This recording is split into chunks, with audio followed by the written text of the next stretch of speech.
Hey everybody, I just wanted to talk you through the answer key for this assignment that you worked on last week. I know it's been a little while, so I think it's going to be helpful for you to refresh your memory and take a look at this. So if you remember, basically the items you were looking for were the claim, and the claim is where you simply state your position. You're not giving the reasons for it.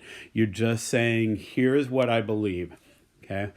The reasons for your claim are the next thing you're looking for, okay? And then to support your reasons, you would use evidence. And then number 4, the counterclaims is going to be in red, and refutations is where the author explains why the counterclaims are wrong. So I'm just going to walk you through this and point out a couple of other things along the way. And I'm going to use a pen to just kind of point some things out on this as you're looking at it. So first of all right, I did notice, if you see up here, there's no hook. And so that's kind of lame. I don't know if this would, should have one. It starts off right away with the claim. All schools should have a later starting time. Okay. You'll see again, okay, down here, you see the claim again right in this spot right there. And this is part of the thesis. I put in these pink brackets. If high schools start later, that's the claim. And then it gives you the reasons. It will allow for more sleep, and that will keep children safe and smart. So we're going to work on thesis statements next week. Basically, your thesis statement is, here's my claim, and here are the reasons. Okay, you're going to put that into one nice simple sentence, and that's what we have here. Okay, you'll notice as far as the organization, okay, the reasons are marked in yellow, and each of the body paragraphs has its own reason. Okay, and so that when you're thinking about how to organize your essay, which you're going to start researching this week, that's what you want to kind of keep in mind. You're going to need at least 2 reasons. You might have 3 reasons for your claim.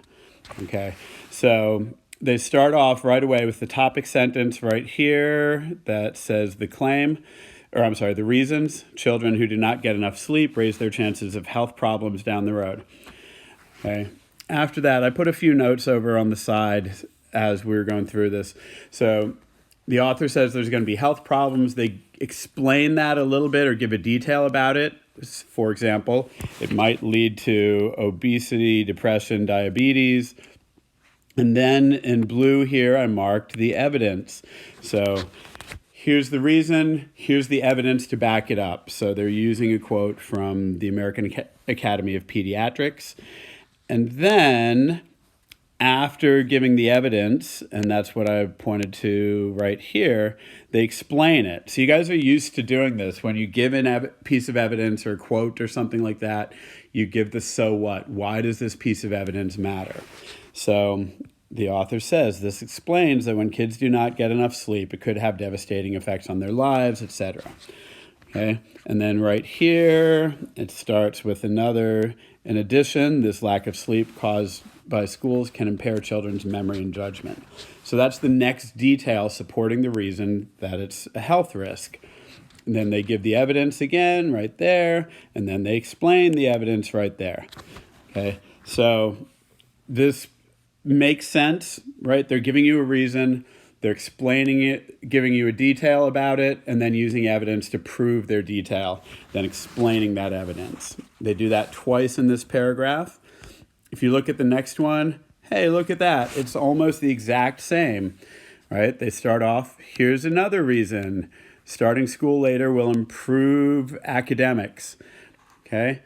Here's one of the academics is affected by not getting enough sleep. Here's their detail. They give you evidence for it. They explain the evidence right here. Then here's another detail. And then here's the evidence. And let me explain it. So you can see, and this makes sense for each of the reasons, they have 2 pieces of evidence, and they basically explain, they set it up. Here's what I'm going to tell you about. Here's the evidence, and here's how the evidence proves my point. Okay, that gets us into the 3rd body paragraph.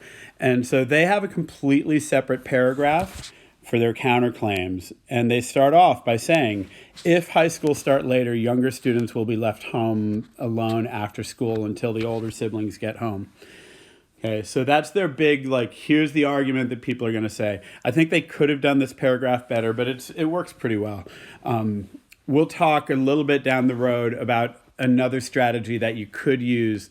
In some cases, you may not want to do a counterclaim as a separate paragraph. You may want to have a counterclaim within your other body paragraphs.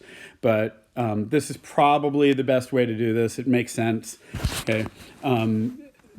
They give some evidence to actually support the counterclaim, like here's what somebody else said. But then after that, they refute it. They say why it's wrong, and that's why this is in orange. Or maybe not why it's wrong, but how you can solve the problem and why their problem isn't really a problem. All right. Finally, they end with the conclusion. We'll get to that later on. Conclusions are tricky, and every time we have to do one, kids are like, I don't know what to say. So we will work on that. But I just wanted you guys to see this example. So as you are thinking about your essay, right now as you start researching, think about, you already have your claim. Think about what are 2 or 3 reasons for my claim, right? If you're saying kids have too much homework, what are the reasons for that? The first reason is this. The second reason is this. Okay, maybe the third reason. All right. Hope everyone is doing well and staying happy and healthy out there.